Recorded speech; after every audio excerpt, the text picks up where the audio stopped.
Mais écoute, on va accueillir notre premier chroniqueur dans cette émission. Je ne suis pas sûr qu'il ait un jour fini un Mario. Le voici, l'illustre Vincent Joly.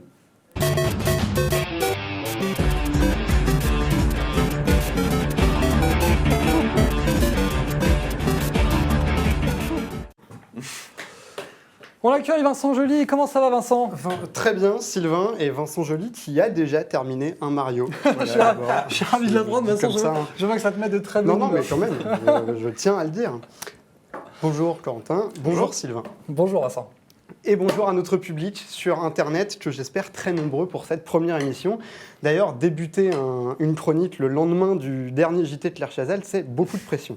Bon, alors on fête les 30 ans de Mario, et d'ailleurs pas exactement, Corentin, tu le sais, oui. On fête les 30 ans de Super Mario Bros. Le personnage de Mario, en tant que tel, est un peu plus âgé. Alors vous allez dire que je pinaille, mais je suis sûr que ça nous évitera de nous faire troller sur les forums de jeuxvideo.com. Hier, la brigade Mario anti-bullshit était sortie. Effectivement. Il fallait surtout pas dire de bêtises.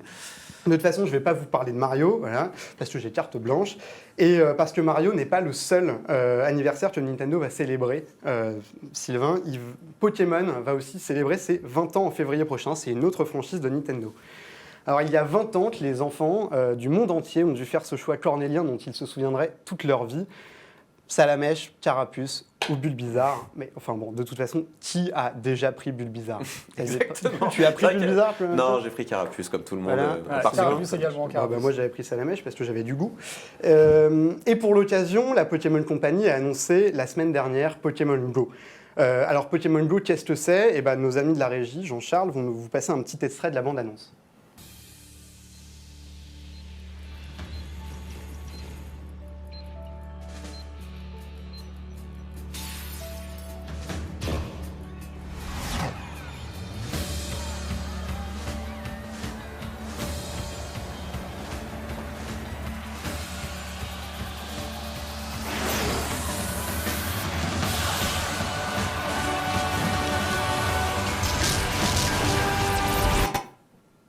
Alors, oui, ils ont l'air très contents, mais on ne comprend pas grand-chose. Imaginez d'ailleurs que j'ai regardé ça à 8h du matin, jeudi dernier, sur un stream japonais. Je ne vous cache pas, j'étais un peu perplexe. Alors, Pokémon Go, c'est quoi ? C'est un jeu développé par les gars qui ont fait Ingress. Pour ceux qui n'ont aucune idée de quoi je parle, c'est un jeu en réalité alternée. Grâce au système de géolocalisation, ça se sert du monde réel pour déclencher des événements dans le jeu.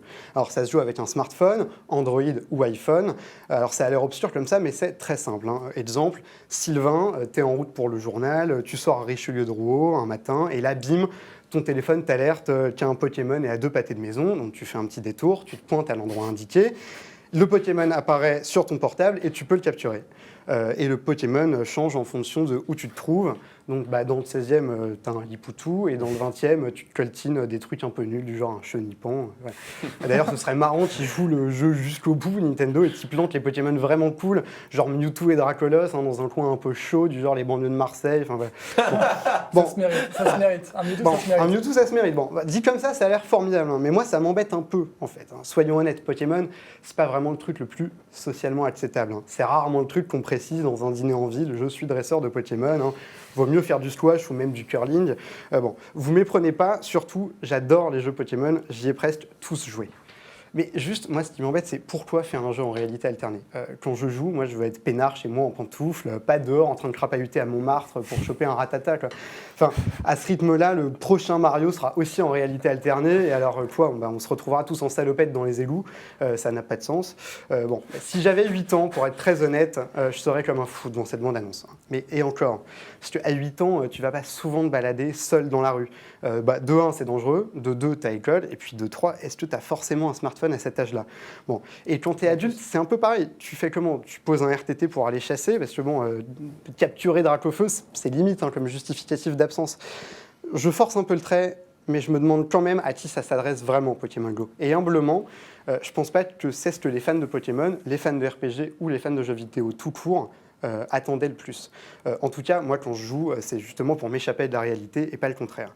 Alors, solennellement, ce soir, j'aimerais demander à monsieur Tsunekazu Ishihara, PDG de la Pokémon Company, qui, j'en suis sûr, nous regarde depuis le Japon, si en 2016, nous aurions le droit à une nouvelle génération de Pokémon, une 7e génération, bien virtuelle, pas alternée, et surtout sur une bonne vieille Game Boy. Voilà, monsieur Ishihara. En tout cas, sachez que Figaro, on serait ravis d'avoir l'exclusivité. Merci Vincent De rien. pour ta carte blanche. En Première 2016, carte blanche. c'est Pokémon Company, non c'est Pokémon Tournament, pardon. Alors, il y a Pokémon Tournament, toi, qui va sortir, mais Ouais. c'est pas une 7e Sur Wii U, en tout génération cas. sur Wii U, et c'est pas vraiment un vrai jeu Pokémon. Ce que j'appelle un vrai jeu Pokémon. Je pense qu'il faudrait plutôt poser la question à Junichi Masuda, qui est on va dire le showrunner de Pokémon à l'heure Je actuelle. leur pose à tous. Voilà. S'il y en a un Tout qui me Pokémon répond, je Company. suis très Ils sont à content de Londres, toute un façon. petit coup d'Eurostar et hop.